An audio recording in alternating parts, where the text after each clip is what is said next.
Alhamdulillah wa salatu wa salamu ala Rasulillah wa ala alihi wa sahbihi wa man wala amma ba'd. Fa'udhu billahi minash shaitanir rajim. Bismillahir rahmanir rahim. Ya ayyuhal ladhina amanu taqullaha haqqa tuqatih wa la tamutunna illa wa antum muslimun. Rabbi shrah li sadri wa yassir li amri wa hlul 'uqdatam min lisani yafqahu qawli waj'al li waziran min ahli amin ya rabbal alamin. So before I can start, I just want to tell you two things. First, that someone gave me a feedback that my khutbahs are a little academic. So inshallah I'll try to tone it down. But please bear with me inshallah ta'ala. And secondly, I was missing you all. I guess this is my khutbah after 15-20 days. May Allah subhanahu wa ta'ala gather us all in Jannatul Firdaus inshallah. Ameen ya Rabb. So ever since Palestine issue started, I wanted to actually speak before that about character development, not because it is important for Muslims to focus on their akhlaq and character, but also many brothers and sisters requested for this particular topic. But that Palestine issue kept us preoccupied with the different issues, and it's still not over. May Allah subhanahu wa ta'ala make it easy for our brothers and sisters in Palestine, in Sudan, and everywhere. Ameen ya Rabb. So let's talk about understanding the concept or conceptualization of Islamic character in the Western society. This is a very important topic because we use the same term character in Islam, akhlaq, and West they would give importance to ethics or character, but they are two different phenomena. And many a times we don't know, maybe because of our defeatist mentality, we use the same term and we say Muslims do not have character based on the Western standards. So we have to understand the basic difference and the two basic differences as is pointed out by scholars before we can even talk about how to have an Islamic concept of character. So if you want to give any topic, it's understanding Islamic character in the Western society, or more philosophical name of the topic will be God-centric character versus human-centric character, if you want more philosophical topic. Let's start inshallah. By the way, this topic is also connected to the Gaza. I'll tell you how inshallah in few minutes inshallah. Before I start, let me tell you this, that some Muslim brothers and sisters in America have some bad experience with other Muslim and brothers and sisters regarding some aspects of character. And no one is denying that. The way, like start from the parking lot, I was just coming from parking lot, the way some Muslims, including myself, the way some Muslim brothers and sisters drive their cars in masjid parking lot tells a lot about their character. But that particular aspect of character, not the entire character. The way we Muslim brothers and sisters are honking in the masjid parking lot talks a lot about our character. The way some of our Muslim brothers and sisters are using the masjid restroom while doing ghusl, making the entire restroom do ghusl, if you know what I'm talking about, talks a lot about our mental state. And no one is denying this. I'm not giving justification in this khutbah. We should behave like a normal person because Rasulullah taught us everything about etiquettes of using restroom, not wasting water, and how to basically conduct yourself outside. Having said that, there are problems with the word character in our conceptualization, and I want to basically discuss three things in this khutbah. First thing is two basic difference in our definition of character versus how the West define character. And we living in a West, we cannot just import foreign concepts in our religious terms. So we need to understand those two differences. Second, what are the benefits of having Allah's centric character? Allah's centric character. And third is how to develop that character, inshallah ta'ala.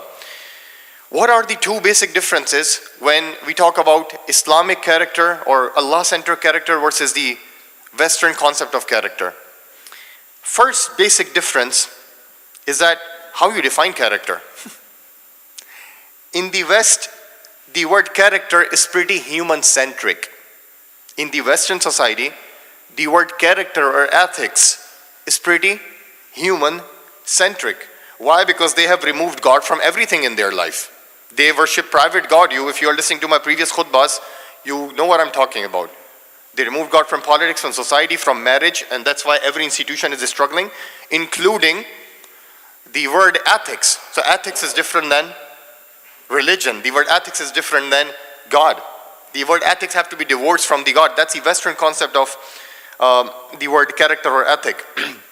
So de facto liberal understanding or de facto secular understanding of the word character, that worship is for Allah, character is for people. Have you ever heard this? That prayer Allah will forgive, but make sure that you have a good character. Have you ever heard this? This is basically Western understanding. This is a separate topic, how it came into the Muslim lands. That's a separate topic of colonialism. But we are impacted. So if you have gone to these colleges and universities and these schools, and I would say 99% of us are product of these schools, then by default our understanding is prayer is for Allah, character is for people. And this is not Islamic understanding, by the way. This is not Islamic understanding. We took this foreign concept and injected in Islam. This is the first major problem. In the West, they define character ethics minus God, minus religion. So that's the first issue. Second difference, which you will see, second major difference between Islamic concept of character and the Western concept of character, before we can even complain that Muslims don't have good character, let's talk about which character we are talking about. Second major difference is that, and please forgive me for my terms, that in the Western society, because it's such an hedonistic society, they idolize sexuality, that their definition of character doesn't include sexual discipline. They would say sexual discipline is something private. You can still have good character while doing premarital relationship. It's fine. Bill Clinton was our president, right? I'm pretty sure you have seen 2 days back the bombshell report of Epstein list of 935 pages almost. The website crushed of the court, and the first top name of the famous person was Bill Clinton, and he was our president. And obviously I cannot tell you the details about that, but because they disconnect character with sexual discipline. That's your private matter, but you should have good character. And in Islam, we don't disconnect that. In Islam, we say you cannot have good character if you are having haram relationship. See the Quran. When Quran speaks about character development, every time Quran will bring sexual discipline in the passage of character development. Allah speaks about character development in Surah Al-Ma'arij, in Surah Mu'minun. In the middle, Allah will bring وَالَّذِينَ هُمْ لِفُرُوجِهِمْ حَافِظُونَ, those who protect their privates. Allah speaks about character development in the end of Surah Al-Furqan. Allah says in the middle, وَلَا يَزْنُونَ, they don't do zina. Allah speaks about character development in Surah Al-Isra, in the middle of Surah Al-Isra. Allah brings in the middle, وَلَا تَقْرَبُوا الزِّنَا, don't do zina. Because sexual discipline and character development in Islam are together. In the West, they are separate. This is a major, major problem. So when we are teaching to our kids, I was just talking to my wife, when we are teaching to our kids about character, about ethics, it's not only we are teaching them how to stay in line, how not to break the line. This is part of character. We Muslims need that. But even how to bring sexual discipline, how to interact properly. From an Islamic perspective, this is part of our character. And when we apply Western character definition to Islam, that's a problem. We exclude sexual discipline, we exclude Allah subhanahu wa ta'ala. Then we are using the same term, but we are applying some different concept. Is that clear? So when we are talking about Islamic character, but now the question comes, what is Islamic character? Right?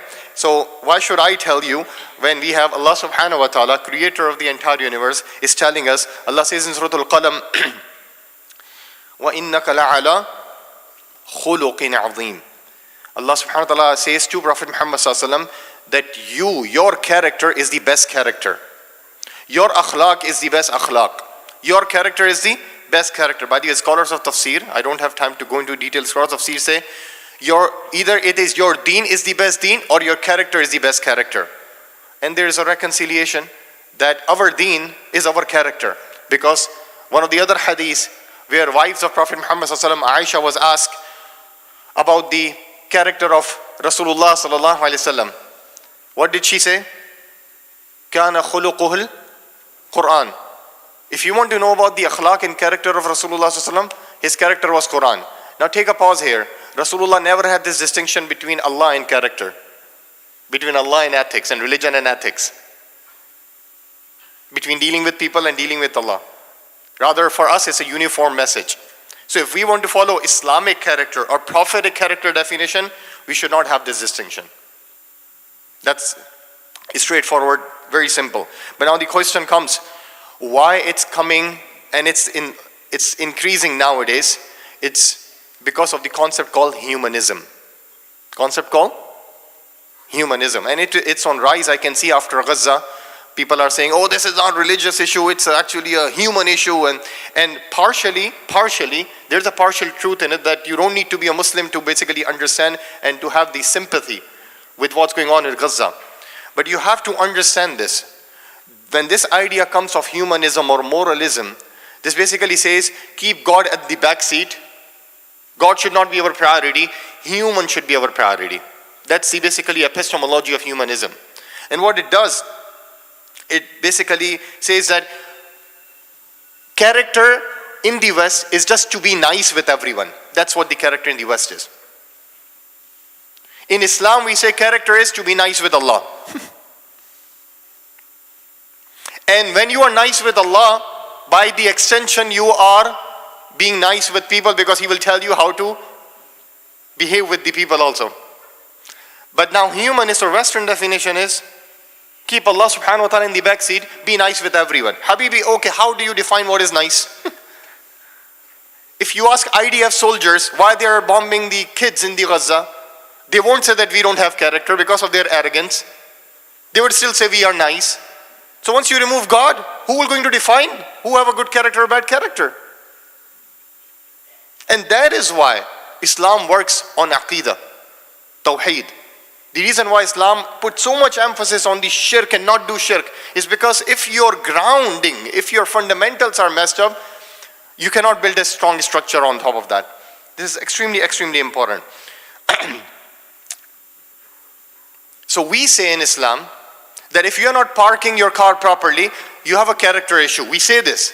But we also say if you're not praying 5 times a day, you have a character issue. Because our definition of character is coming from Rasulullah SAW. And Rasulullah SAW gave this uniform message of dealing with Allah and dealing with people, which will going to make our character. But unfortunately, I have seen Muslims also, because we are not knowledgeable enough. We were going to say prayers are for Allah, character is for people. No, that's not how we see things. May Allah subhanahu wa ta'ala give us all the ability to understand things. Ameen ya Rabb. Second, what is the benefit of having Allah in our definition of character? Of looking at character through the lens of Allah subhanahu wa ta'ala. Or Allah-centric character, not human-centric character. See, if you are not nice with Allah, instead you are just being nice with people. That's a human definition, right? Just be nice with everyone. If you are not nice with Allah or God, and if you are just saying that I'm nice with everyone, you know, some people say I'm not religious, I'm spiritual. You know some people? Okay, Habibi, I will come to you in a minute, inshallah.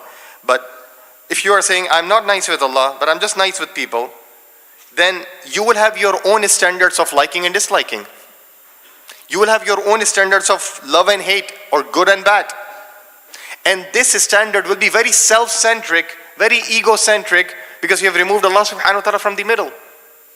And what it does, you won't be consistent in your character.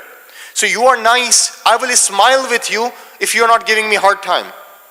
MashaAllah, Dr. Asif, whenever he comes to INT Masjid, he have a smiling face because everyone is smiling back to him. But the moment someone will going to criticize me, poke my ego, then a true monster will come out from me. Why? Because my character was very self-centric. This is what happened when you remove God from your character. When you follow this definition, I'm just nice with everyone. Okay, I'm nice with everyone as long as they are nice. In Islam, it teaches me I have to be nice with everyone because I am originally nice with Allah subhanahu wa ta'ala, and by extension I have to be nice with others. I have to practice patience. But all those things are gone in the back seat because now your ego, yourself is on the front seat. And that's one of the problems, subhanallah. If someone acts humble, you know, we are socially smart people. No one says that I'm arrogant. So if an arrogant person will come, he will act in a humble way because you're socially smart. He's smiling, he's dealing with people, he's helping people in masjid.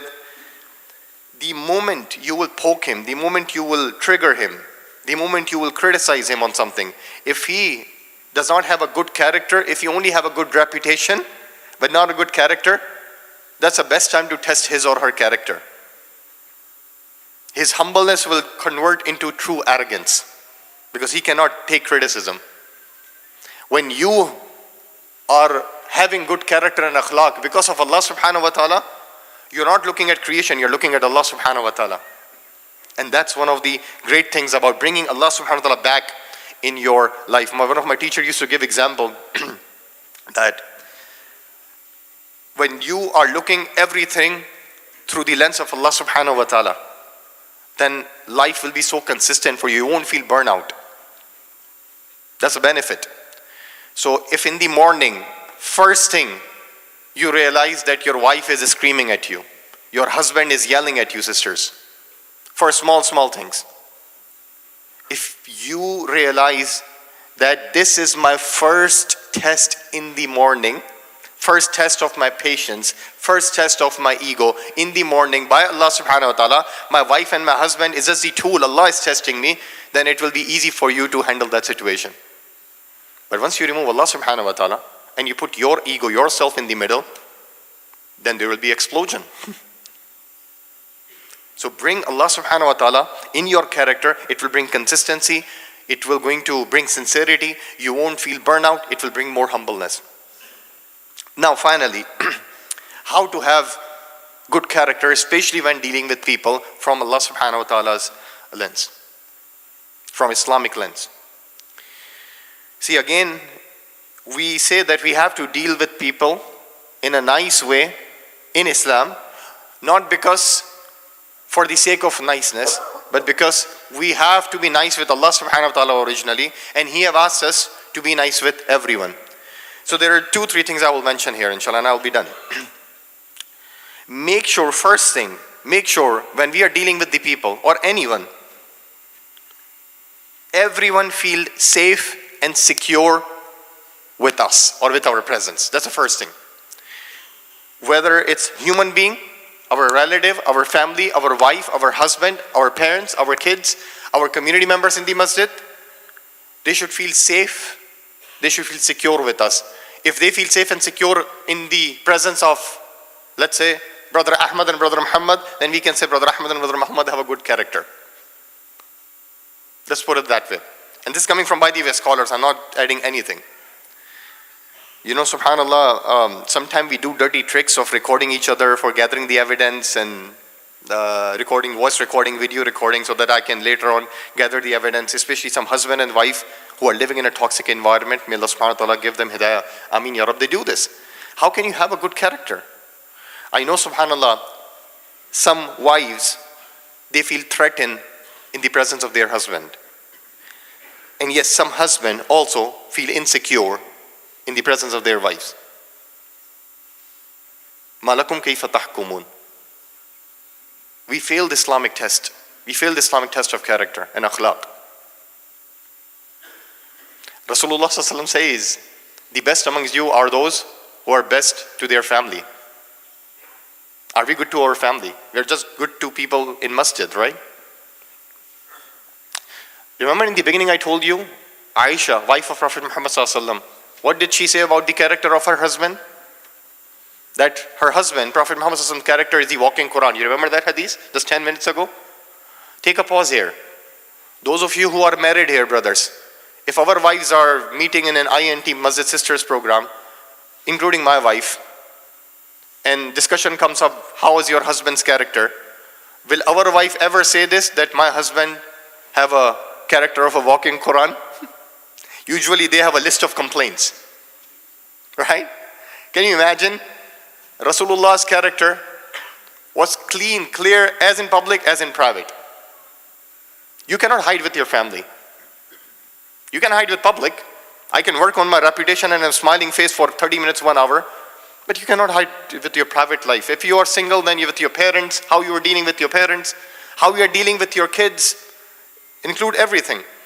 So everyone should feel safe with us, then we will have a good character. That's how it should be. then even Muslims and non-Muslims and even non-human, animals, environment, everything and everything be safe and secure from our words and actions. And it includes driving the car in the parking. You can include that. You can include that. But that's not the only aspect of the character. There are many other aspects of the character. By the way, the final thing, just last two things I want to add is that the most important point about having a character with people is that your real character will be tested of how you are dealing with your adversary, how you are dealing with your hater. Because it's easy to have a nice character with those people who are lovers, who are praisers. But when your adversary comes to you, when your haters come to you, when people criticize you, how you deal with them. That will going to tell us your real character. So whether it's close family member or community member, if people are criticizing you, try to realize that it is Allah subhanahu wa ta'ala who is testing my ego. If you bring Allah subhanahu wa ta'ala, then you will going to have a good character even when your adversary or your hater is criticizing you. And this happens in community a lot of time. Final thing. One of the aspect of being nice with the people, according to Islam, is that you have to help people, right? And helping people does not only mean that you have to feed them, you have to provide relief work, which is important. We have to help our brothers and sisters in Gaza and Sudan and local community also, but also helping them in Akhirah. If you are worried about the fire of their thirst, and that's why you have to feed them, just remember the day of judgment is coming, and if they will die in this state where they are not believers, then it will be a bigger and a much more intense fire. So that will going to spark fire in your heart that I have to save them. Because we have a different concept of salvation. So in our paradigm of character, it includes protecting and stopping them and preventing them and enjoining the good and forbidding the evil.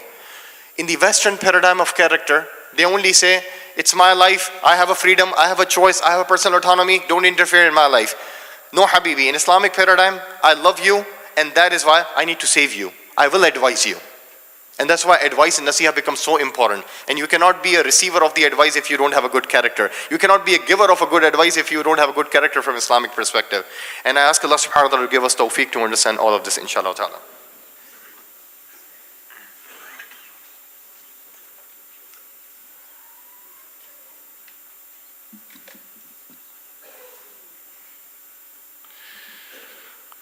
نحمده ونصلي على رسوله الكريم أما بعد فأعوذ بالله من الشيطان الرجيم بسم الله الرحمن الرحيم. Just a final few things. Inshallah, we are having a very important class in INT Masjid we are starting.